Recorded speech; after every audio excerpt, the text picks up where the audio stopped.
Capes on the Couch podcast is for entertainment purposes only. Dr. Issues is a psychiatrist, but he is not your psychiatrist and does not have knowledge of your individual situation. For any personal mental health concerns, please consult your own healthcare providers. For medical emergencies, please call 911 or the designated number in your area immediately. Remember that you are not alone and help is out there.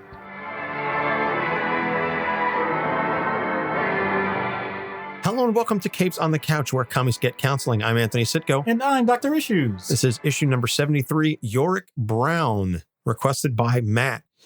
A actual character for once and not a theme episode. Matt is known to like his themes, his ideas, his concepts. But for this one, he selected an actual character.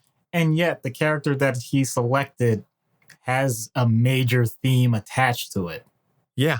He does. So Yorick Brown from Why the Last Man. So we'll get into that in a second. As we always do, we got our housekeeping. So first off, our TeePublic sale kicks off today. If you're listening to this on the day the episode drops, March 18th, and the sale goes through March 22nd. And so all of the items in our TeePublic store will be available at up to 35% off. So if you were waiting to check out some cool gear, that is definitely available. Hopefully by the time we record this, we will have the Because Comics stuff up. We are working with the artist. Hopefully we can get the artwork up on the site in time. Fingers crossed. If not, if I'm not mistaken, though, when you upload a new design, then all the stuff with that design on it goes on sale for like a couple of days. So right. Even if we don't get it up for the store-wide sale, they run a store-wide sale every month. So this is the first time that we're actually announcing it in advance on the show. So the shout out this week is Ignorance Was Bliss. Kate Walenga, who is a wonderful, wonderful, lovely human being. She interviews a guest every week about whatever comes to mind. Her show started off as true crime, and then it became just an interview style show. And so I had the fortune of being a guest a few months back. And basically, I think everybody should listen to Ignorance Was Bliss because it's one of those shows that you can always learn something. And there are so many episodes that I listen to, and depending on the guests, some of the guests are really funny. Some of the guests delve into serious topics. Some of the guests delve into really, really deep stuff, like very personally impactful stuff. So on mine, we ended up talking politics and religion. And the whole thing was about how those are two topics that never come up in polite conversation. And yet we delved into them quite heavily. So her show is on at iwbpodcast.com. And I really, really encourage all of our listeners to at least go check it out. Yeah, I never really noticed that you were into politics at all. Yeah, no, that's never come up. The other thing I wanted to announce, and I referenced it on social media, but we didn't reference it at the Abe Sapien episode, is that we are now Amazon affiliates. And as a result, in our show notes, we will have links to our recommended reading. And if you go to those links in the show notes, that will bring you to Amazon. And if you buy the trade paperbacks or whatever it is that is recommended reading, a little bit of that money comes back to us. So that's just another way to support the show. Just sort of throwing that out there. It doesn't cost you anything extra, but a little bit of those sales do come back to us. So if you're interested in some of the books that we talk about, please feel free to check out the recommended reading section. And so starting with last week's episode of Abe Sapien and moving forward, all of the recommended readings will be Amazon affiliate links. So sweet. And as I said, all that money goes towards helping make the show just a little bit better. I'm looking to save up to buy a new microphone because I want to test out a different style of microphone and see if maybe that helps cut down on some of the need for editing, some of the processing that is done. We'll see. We'll give it a shot. So in any case, let's get into Yorick Brown. So he was created by Brian K. Vaughan in Why the Last Man, #1, September 2002. This is a series that ran for 60 issues, so 5 years, give or take. And Yorick Brown is an amateur escape artist, and his pet capuchin monkey, Ampersand. Is it capuchin? Capuchin? I always said capuchin. Capuchin? Okay. Yeah. I have no idea if that's accurate, though. You have a vet for a wife. Yeah, but she doesn't work on monkeys. There is such a joke there. Yeah, there is. We're just going to leave it alone. So his pet monkey, Ampersand, are the only male survivors after an unknown cause kills every male mammal with a Y chromosome simultaneously. They all begin just basically vomiting blood, bleeding from the eyes, and they just die. Literally all of them at the exact same time across the planet. So naturally, society is thrown into chaos as the surviving women try to cope with the loss. Yorick's mother, Representative Jennifer Brown, tasks Agent 355 with bringing Yorick to Dr. Allison Mann. Dr. Mann is a geneticist working on cloning in an attempt to figure out why and how Yorick survived. Agent 355 is a member of the Culper group or the Culver group. I forget off the top of my head. I forgot to write it down in the notes. It is based on a real female spy who worked for George Washington. And subsequently, there has been this sort of secret society of women that have operated clandestinely, helping the United States government throughout its history. So Agent 355 is sort of the bodyguard for Yorick. And so all Yorick wants to do is find his girlfriend, Beth, who he proposed to minutes before everyone died. She was sort of gallivanting around the outback, and he proposed over the phone. And she was like, well, and then immediately that's when everything happened. Yep. So he never really got his answer. And he's like, I just need to find Beth. It's like drawn together. I'm on a never-ending quest to save my girlfriend. Oh, man. So Dr. Mann was giving birth to a clone the instant the plague happened, and she blames herself for the responsibility of all men dying. And so Yorick 355 and Dr. Mann are all heading to California since Dr. Mann's research lab was burned down by the Daughters of the Amazon, who are a tribe of misandrist women who feel the plague was Earth's way of punishing the patriarchy that had destroyed society. And so the Amazons know that Yorick is alive, and they are going to stop at nothing to kill him and Ampersand. Yeah. Just to go back a little bit, you mentioned the whole birth to a clone. That might have had something to do with it. Yorick's engagement ring that he was going to give apparently was another theory as to why he was protected. There's so many things that were thrown in this. The fact that he had just cleaned up Ampersand's feces. Yep. So that's why he and Ampersand both survived. Mm-hmm. So after many years, Yorick does reunite with Beth, who tells him that she was going to dump him right before he proposed. But the plague prevented her from telling him how she felt. And he has been searching for her for 4 years. And he's like, oh my God, thank God I found you. Now we can finally be together. And she goes, about that. Oh, wow.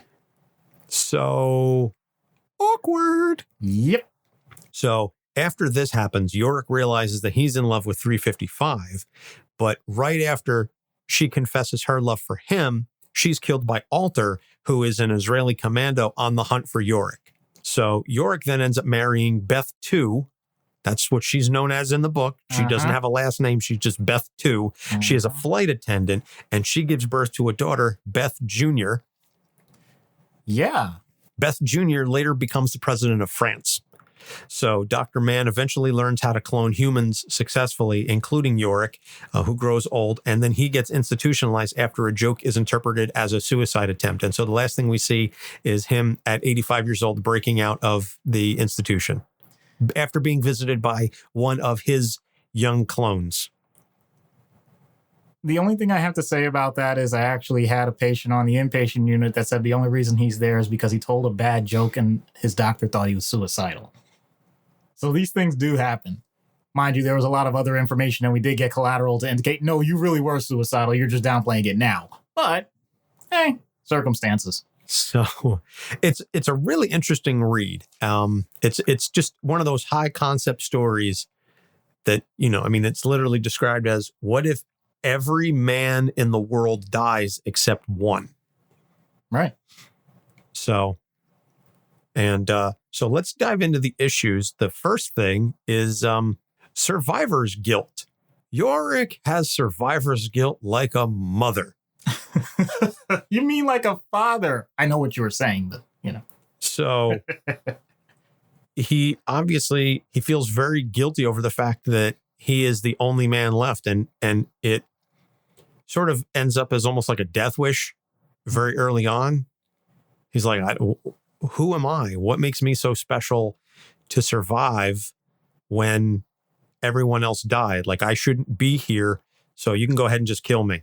Yeah. Yeah. This is something that hit so suddenly and unexpectedly that there's a certain level of responsibility involved in this. I can't imagine things being so bad that you have to take on the mantle that you are responsible for the existence of the human race. So I'm not sure I can relate to that. But I can relate to a situation. I'm not going to bring up details, but the idea that many family members die in an accident and you're one of the few remaining survivors, and people pretty much want you to continue on. There's a famous one that just happened, but I'm not going to get into that one because that'll be too much emotion for me, to be honest with you. But it's the idea that the people that cause so many problems with this, and it's well depicted in the storyline, people died because most of the men were pilots. Like, it's just the way the numbers work. And so planes just dropped out of the sky because the pilots instantly died. In addition to that, anything that anyone else was doing couldn't be continued because you can't just do a one-to-one swap. It's not as if you're a surgeon, you just say, okay, next person up. Like, it doesn't work that way. So a lot of what we know has to change. And by definition, that means whether you wanted it or not, you're coming along for this ride. As you said, Yorick's response to that is, who says? There is no law that says I have to do what everyone else expects me to do. And he has some direct animosity. It's not as if everyone wants this to happen. So he has to take that on. And it's not just survivor's guilt, it's just survivorship itself. It wasn't a matter of whether or not he wants to do something specific. It's that everyone else already has a predetermined plan for him, and he doesn't have it for himself. So in other words, if he had the ability to, in theory, have the Yorick Convention and all of the important people in his life came together and said, okay, Yorick, these are the options of what you want to do. What's your plan? What do you want to do? It doesn't happen. And so he doesn't even get that opportunity. He doesn't get the downtime to really think and process what's happening. And that's true for anybody that's going through a traumatic event. You don't get the choice in the moment. If someone's gunned down in front of you and you witness that, let's say as a child, that's going to have an effect on how you emotionally on how you emotionally process things. But you don't get to say, all right, I need everyone to just clear out and give me a few minutes to think for myself. Or if you were involved in something directly and you caused trauma to someone else, you don't usually get the opportunity to say, by the way, I'd like to know all the bystanders. I want to let you know that this has nothing to do with you. And I may have to process this for myself, but you guys can go about your normal lives.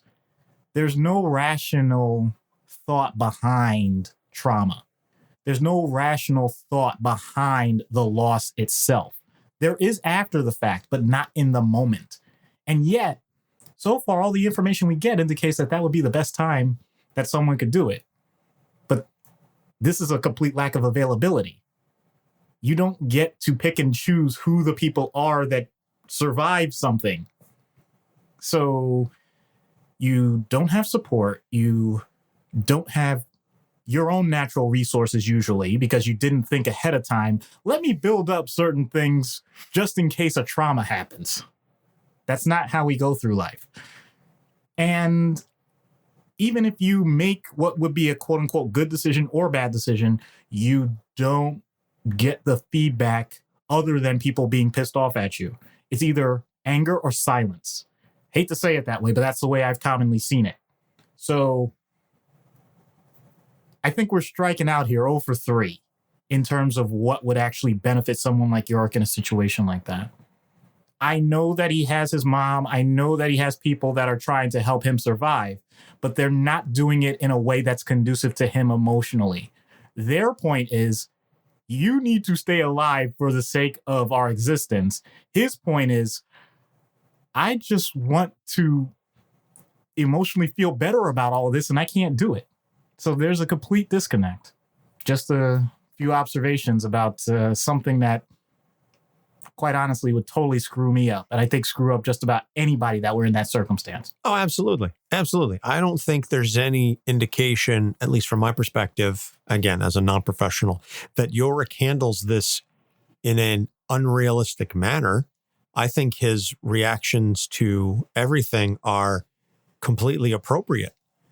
And that's part of what makes this such a compelling story, is because his responses are so human, in essence, that you get where he's coming from. And you also, in turn, understand the reactions of everyone around him, because everyone has, and there's a spectrum, but everyone has a very realistic reaction to this incident, to the tragedy, and then to the discovery of Yorick, which ties into the second issue, is his impulsiveness. And I would say this is sort of related to the survivor's guilt. This is something that we saw prior to the tragedy, is this idea that I'm just going to propose to Beth while she's on the phone, because he couldn't wait for her to get back from Australia. YOLO! Exactly. And so that impulsiveness, which was fine and measured because the impulsiveness was within the confines of what was considered regular society. But once there's this paradigm shift post-tragedy, he retains that impulsiveness and he's still reacting as though things are normal, and they very clearly are not. And so he's outing himself to large groups of women repeatedly without any concern for his own physical well-being. And that sort of ties into, like I said, the death wish that he has a little bit early on, but also that without any regard for how they're going to react to, oh my God, you're a man and you're still alive. And it nearly gets him killed several times early on in the story. And then eventually it takes a while, but he does learn to suppress that impulsiveness, but it is still a very core part of his being. And so I don't know. That's just sort of my take on it. I don't know how you want to. That's fair. That's fair. I think the most constructive thing I can say about that, because some people don't have that level of impulsivity. So when you see it in others, it becomes an annoyance or a very frustrating thing to witness. If anyone's ever had an itch in a part of their body that they just couldn't scratch at the moment because of circumstances, you're driving or whatever, or you have the tickle in your nose where you know you have to sneeze and you can't. Like when I'm rocking my son to sleep. That is what we're talking about from a mental standpoint when we're discussing impulsivity in this way. It is something that is supposed to happen for that person, and yet the circumstances dictate that it doesn't or shouldn't. The severity of it can vary depending on what's going on. In this case, once again, we're back to the very existence of humanity. So the stakes are really high. And for most of us, we tend to think, if we're in that circumstance, I really need to mind my P's and Q's. I need to be on the top of my game when it comes to talking to other people. I don't want to make any missteps because it could be doomed for us all. Yorick, unfortunately, doesn't have that boundary. And you mentioned it could in part be to survivor's guilt.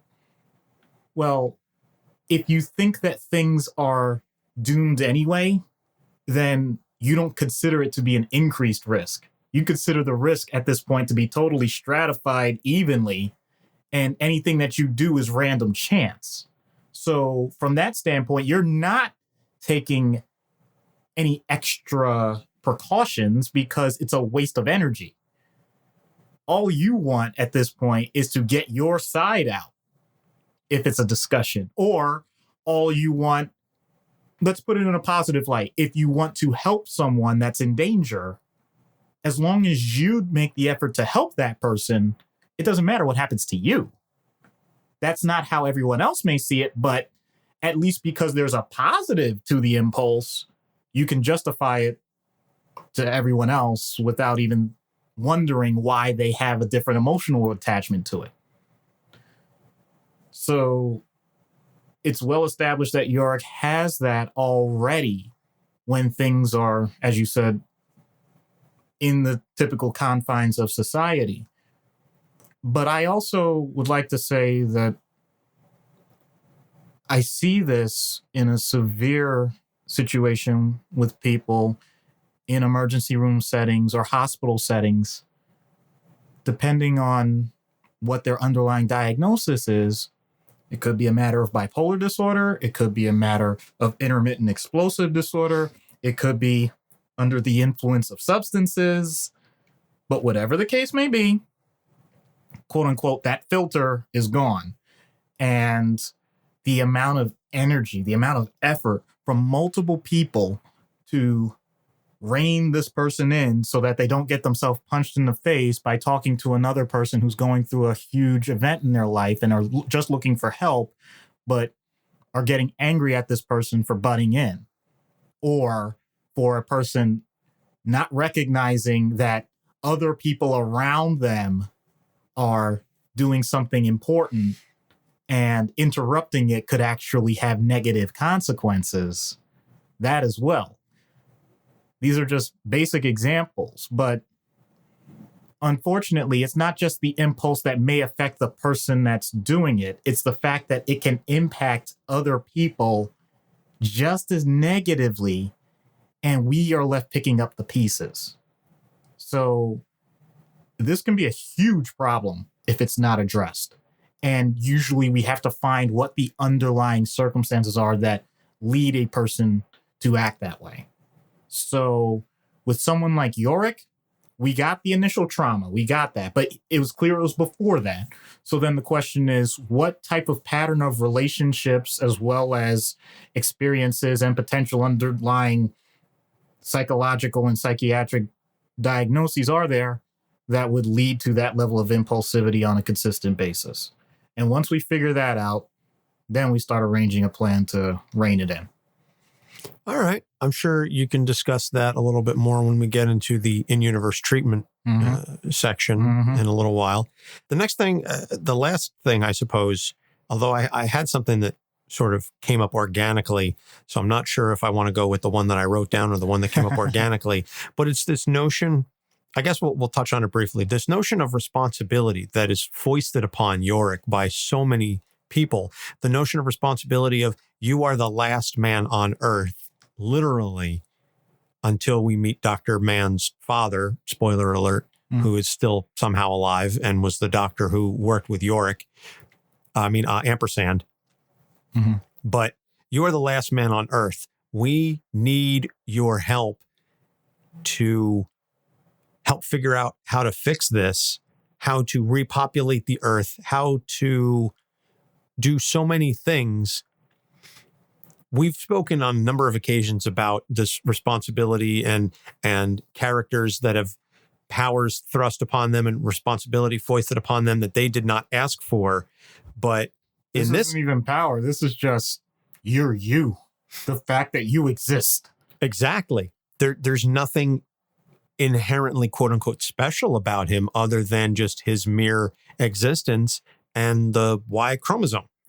And that really messes with his head in a certain way. And as I said, it just sort of came up organically over the course of the discussion. Yeah. So that's something that he didn't ask for. He didn't ask to be the last man on earth, but now all of this responsibility is thrown upon him. And again, that sort of ties into the survivor's guilt and everything else, but he didn't ask for this. Yeah. At this point, I don't know. Have you ever read Tom Clancy novels? That's not a hypothetical, I know. Yes, well, I have, yes. Okay, so if the president of the United States dies and the vice president dies, and the secretary of state dies, and it just keeps going. What is the succession? And designated survivor. Okay, so in those situations, we're not talking about someone having a greater ability to handle a situation, because in comics so far, that's what we've been discussing. What is it that is unique about your circumstance that makes you stand out, or you happen to have something that puts you in a greater position of power? Yes, this is kind of like that, but no, it's more that there is no alternative. All of the other options are eliminated, and therefore you are our last choice. You were the last picked at dodgeball. You were the last one on the team, and there is no other team. There are no other members.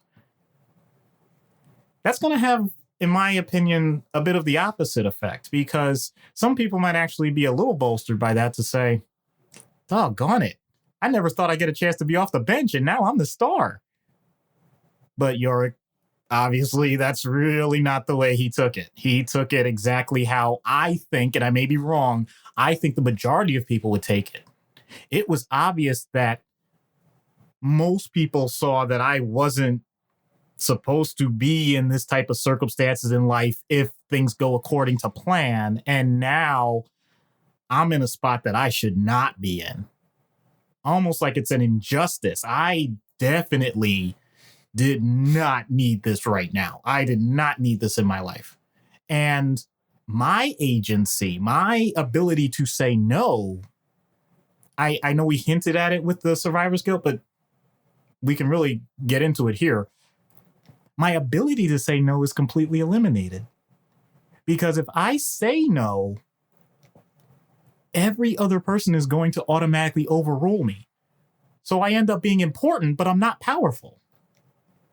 Whoa. My goodness. Whoa. Yes.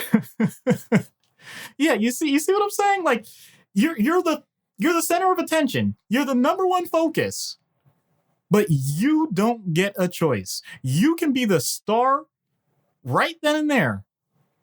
But we'll make sure we know what song you're singing. We make sure exactly how you're dancing. And we will make sure you know how long you're going to be on stage, who you're going to meet with, who's going to applaud, who's going to boo. And if you don't like it, don't worry. You just get to do it all over again the next day. He's the only hammer in a world full of nails. That is brutal. And he's a standard claw hammer. And we have some people, those Amazonians, we have some people that are spikes. They're not just these tiny little tack nails. So you don't have the right tool for the job, but it's the only tool you got. And you have way more variety than you should to use that one tool. So heaven help us all. Yeah. Wow. He's important, but not powerful. That shook me on that one. So, and I don't want to throw away the other topic that you had, because I think it's important to this too. No, I do. So I was about to get into this. His overconfidence in intelligence, that he thinks he's so smart, and he is intelligent. Right. But he figures that he can think his way out of any situation, because in regular society, he was, just by virtue of the fact that, again, he's intelligent, he is charming, he's the escape artist. And I really think that job that he has, or his, self-description, is apropos, because Yorick was always escaping from situations. He was escaping responsibility in his previous life. Now he still has that mindset of, I can just get out of this. I can talk my way out. I can think my way out. And that's definitely not always the case. Yeah. And so that screws him as well. Yeah. Yeah.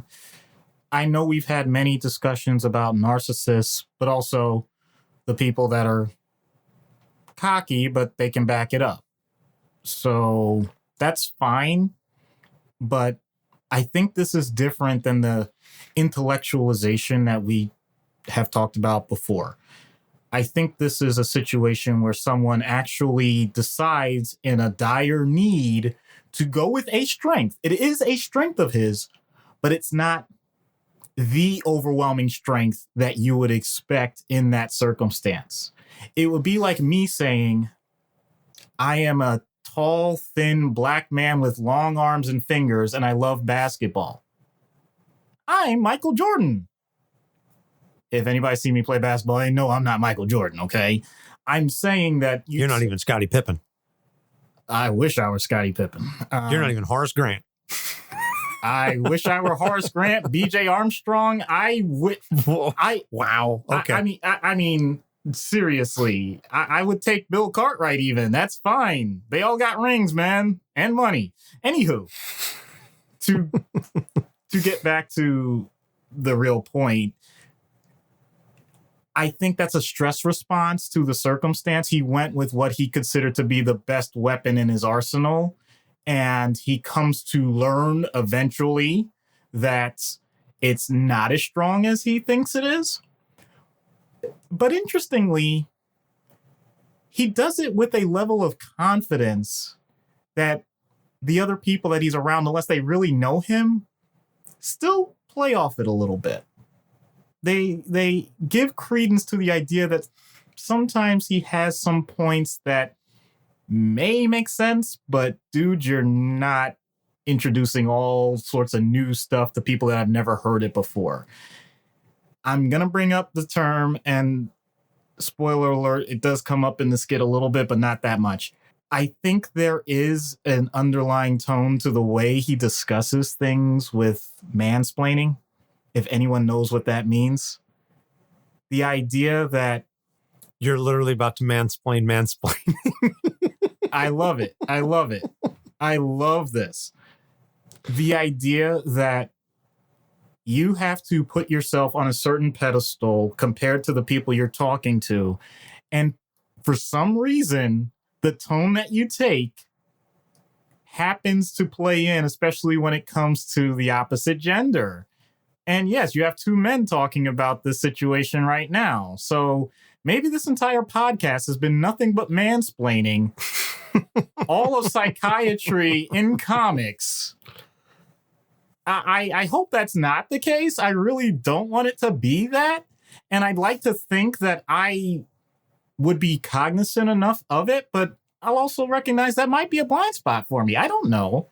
I'm saying the way Yorick was written, though, I picked up on that instantly. Oh, absolutely. Yeah.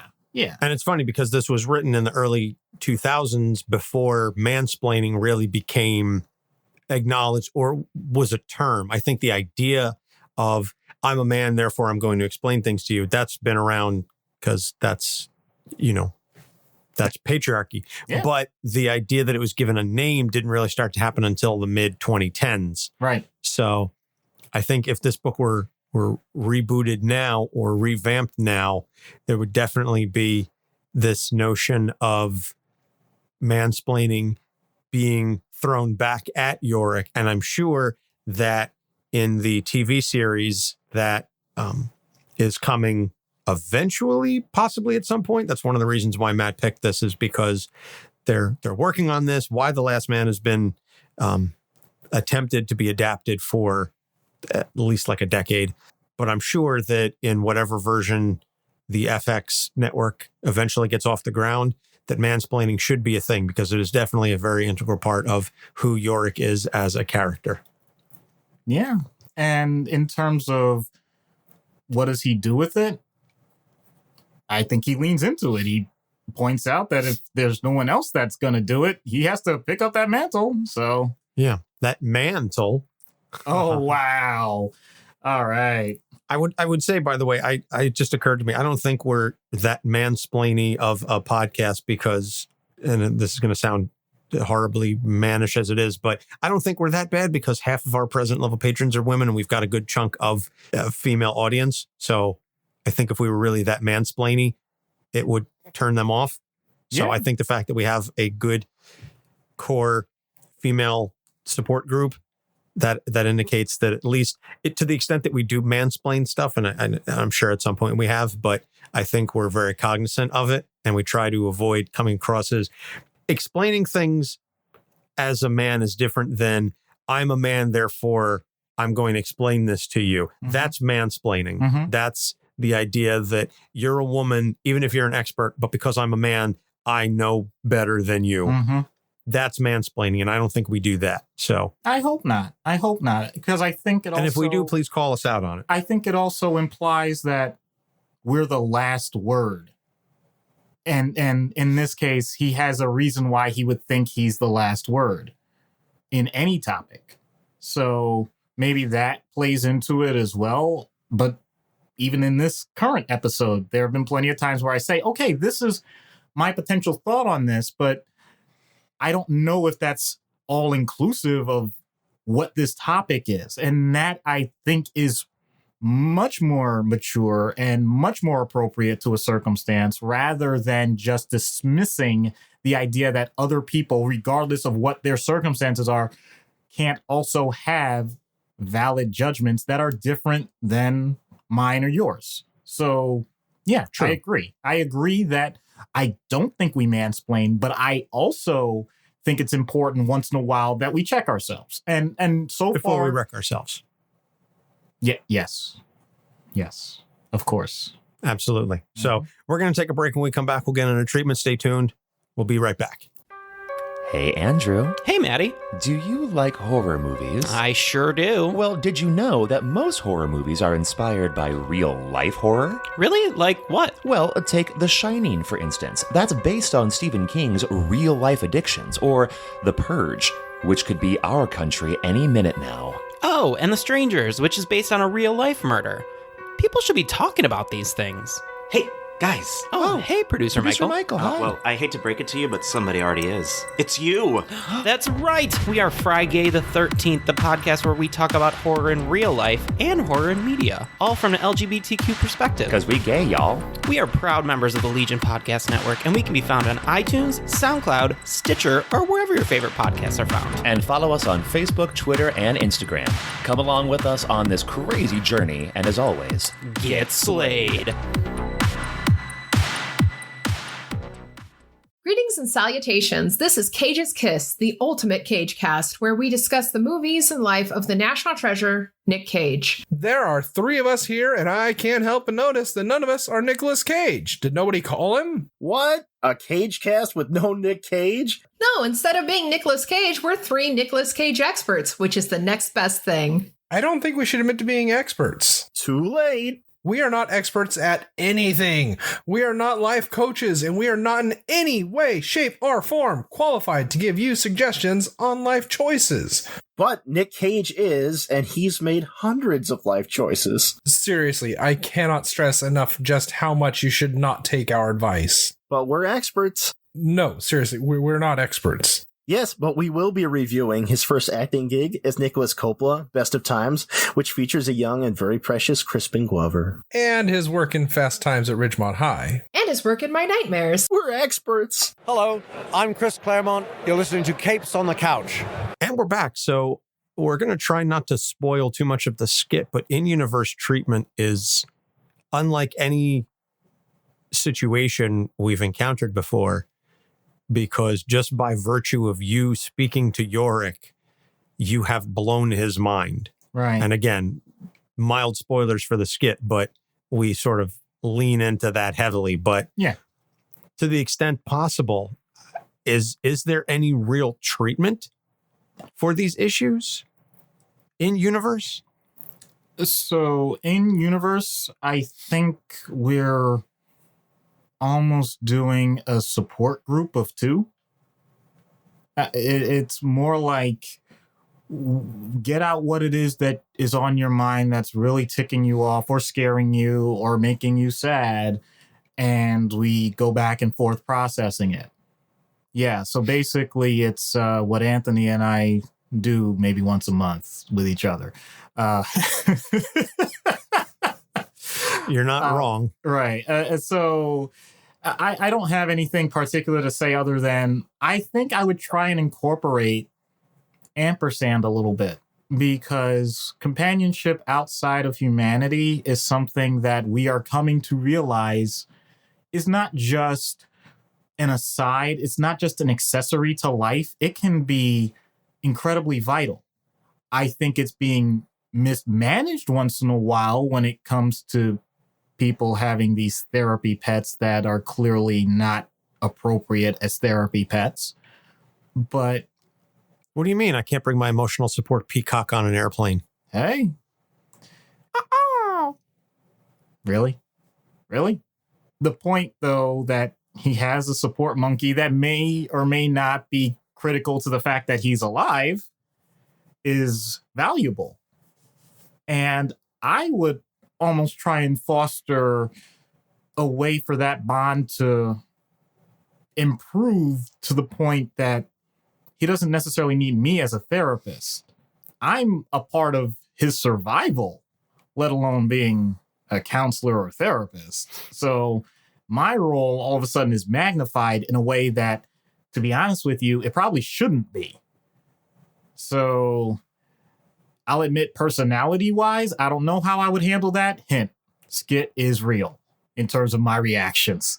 But having a non-human as a potential focus for him and demonstrating quote-unquote monkey see, monkey do, because we know that monkeys are impulsive. We know that monkeys love to get into things. And all of that, and putting it on Ampersand and saying, why does he do that? What is it that you're training him to? And just playing off of that almost nonchalantly and hoping he has some levels of realization for himself. I think that might be a way to go, just to get some distance, because everything else would just be way too close to the core for the sake of survival for both of us. That's my opinion. All right. Very interesting. So out of universe, obviously the particulars of the trauma are unfathomable and cannot be replicated. But certainly survivor's guilt is, I don't want to say common, but is common enough to be understood. If your tribe has been eradicated, ooh. Yeah. And by the way, people, you may be thinking something that I'm not. You might have been thinking of a Native American tribe. I was thinking African tribe. But hey, whatever. All stands. That's incredibly unfortunate. So there are circumstances where that sort of thing does happen. No, so that's what I mean is the full extent of the trauma cannot really be comprehended because nothing like that has happened. But on a micro level, that has definitely happened. We have real world examples of that. And so a lot of these issues that Yorick is going through are very applicable to real life. How many foster children are there? How many? Oh, yeah. So what would you say to the, as close to a real life Yorick as you can conceive? Yeah.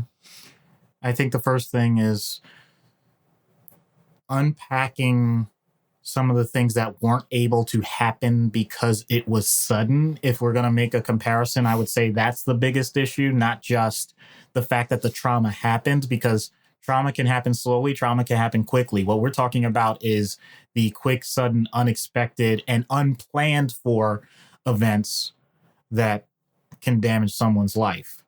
Heaven forbid it's a situation where I'll go back to the foster child situation. Your parents have died unexpectedly. They don't have the backing of Disney.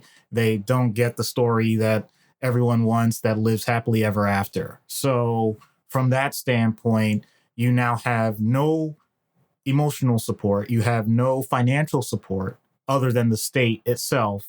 And you now have to develop the same skills and relationships that everyone expects you to for the rest of your life without the same guidance. The foster system itself is fine. I think that parents are crucial, whether they're biological or not. And if you are in an orphanage, you don't even get that. So this is how deep this can go.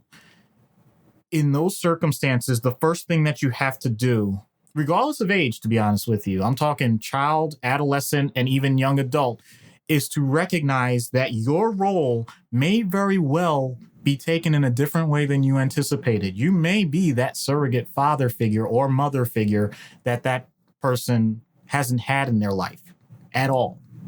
And whether you like it or not, you have to become a model for that person. That may not be the way that you were trained to do your therapy, but that may be how the patient sees you. And you have to be aware of it. So first getting over that hurdle and at least basically clearing the air about it so that there's no misunderstanding about what you're saying. If I say, okay, this medication I think is going to help you, it's not, I'm your mom, take your damn pill. Because I've had that type of scenario where it was very clear that this person was rebelling against the idea, not just of authority, but of a person that is trying to take the place of who they lost. So that acknowledgement goes a long way. From there, as I've said in so many circumstances, how are you honoring the people's memory? What is it that you now are doing that's going to put them in the type of light that is going to allow you to have a positive grief experience?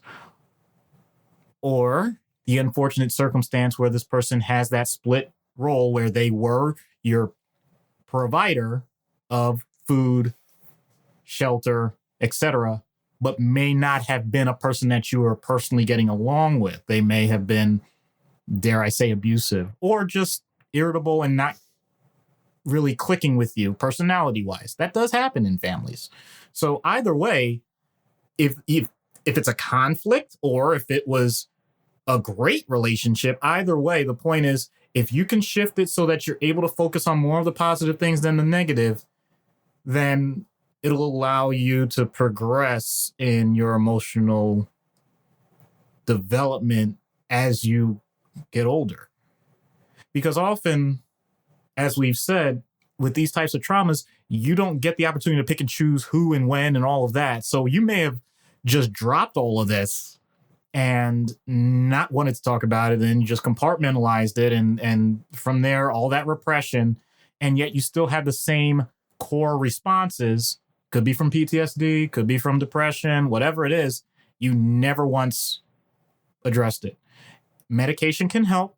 There are plenty of medications that are available in the different categories that I've named before when it comes to impulsivity, if that's one of the factors.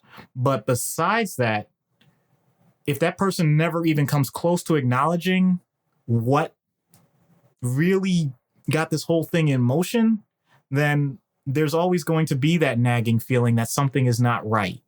Many times I'm placed in the role as a psychiatrist to say that, yes, this is what I'm doing to help you right now, but I'm not going to be the one to be able to help you with what's happened in the past and how that's going to affect your future.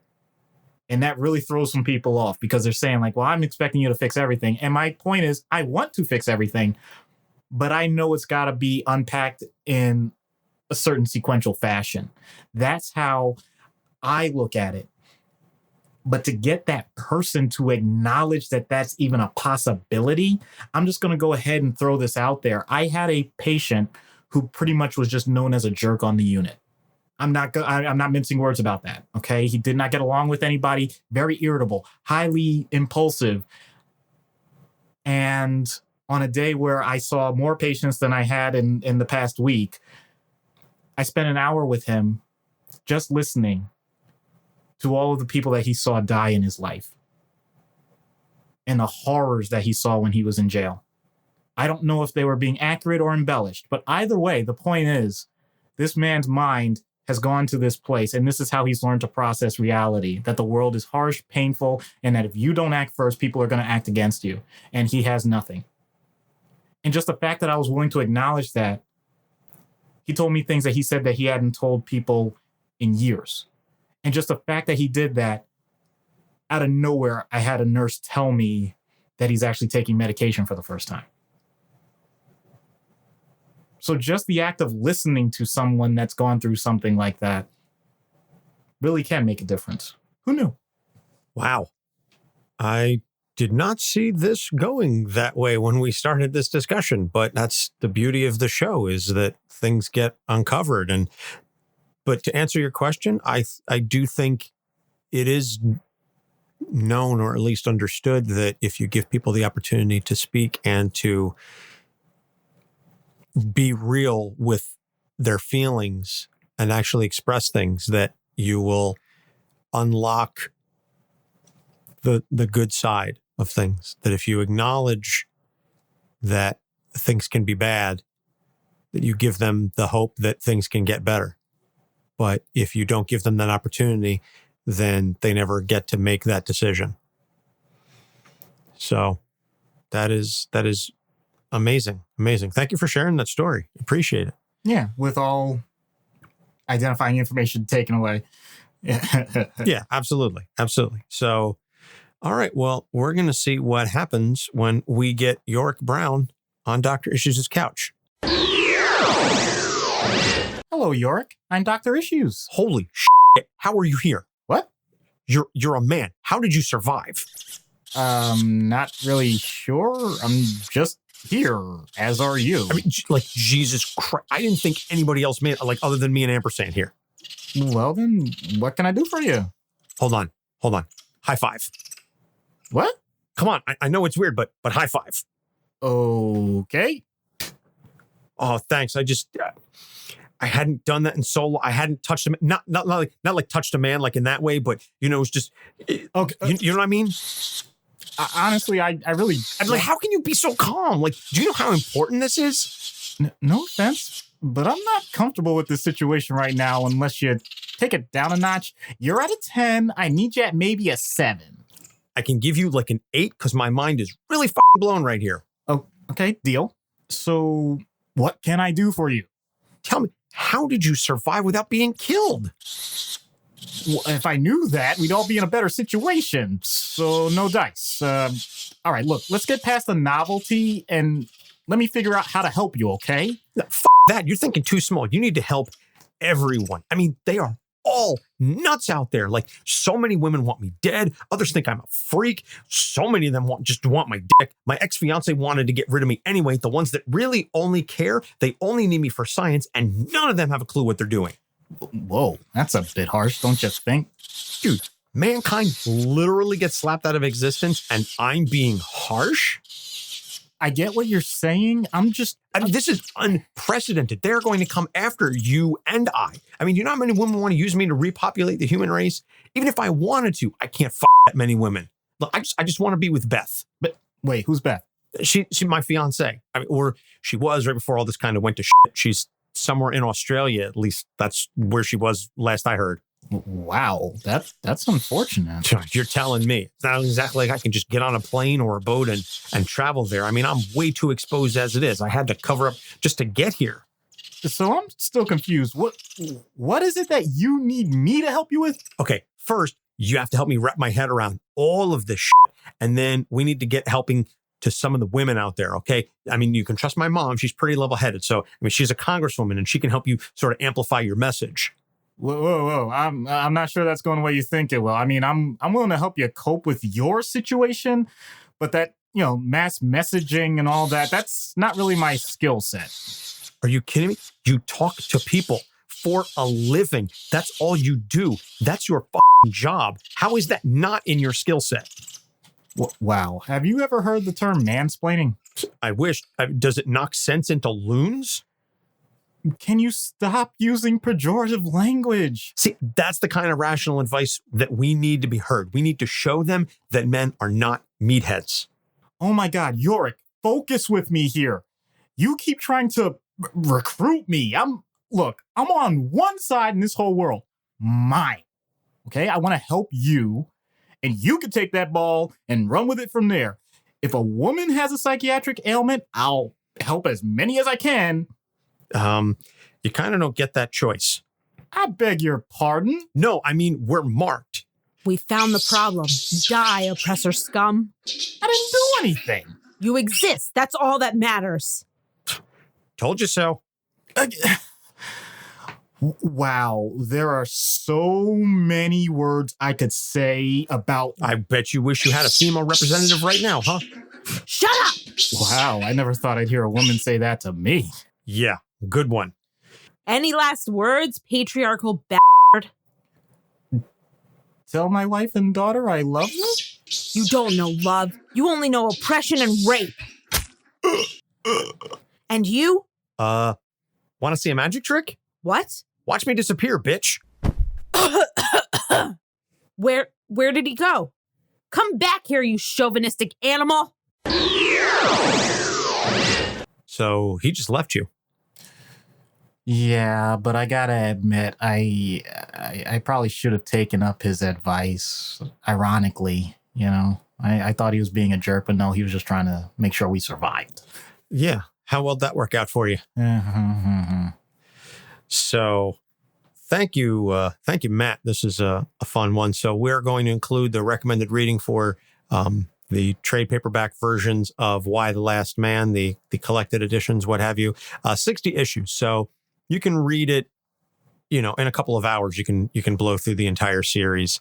It's a really interesting read. Like I said, a lot more characters that go into a lot more in depth than we had the time for. We were really only covering Yorick. I think 355 is a fascinating character. I also think Alter has a very cool backstory about everything that goes on, and just the world building that happens is really cool. So kudos to Brian K. Vaughan for taking the time to figure that all out and come up with that idea. Very high concept. I thoroughly enjoyed that. So next couple episodes, we've got Alfred Pennyworth coming up next. Thank you to Ariel for that, as she loves her Bat family.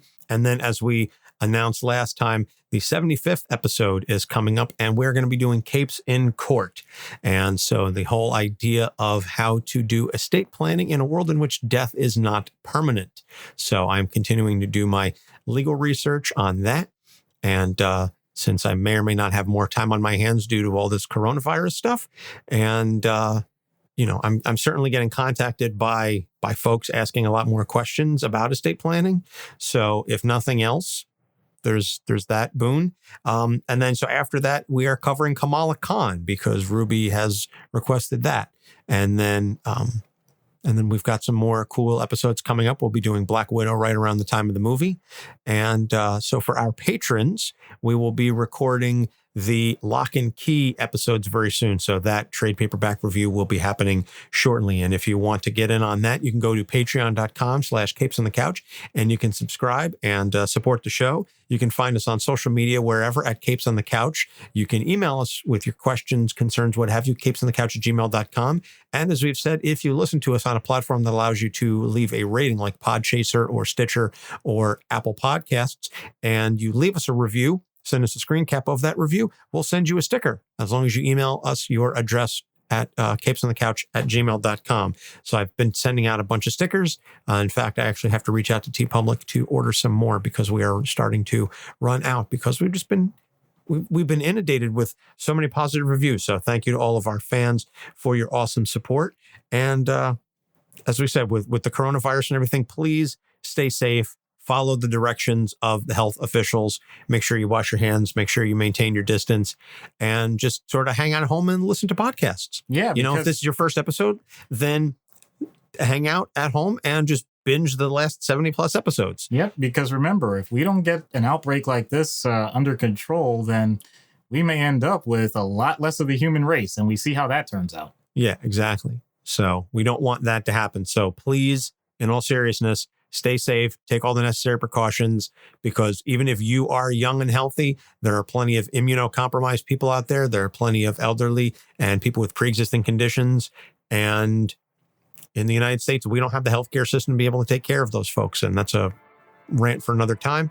But on that note, that's going to do it. So for Doc Issues, I'm Anthony Sitko. Thanks for listening. We'll see you next week. Capes on the Couch podcast is for entertainment purposes only. Dr. Issues is a psychiatrist, but he is not your psychiatrist and does not have knowledge of your individual situation. For any personal mental health concerns, please consult your own healthcare providers.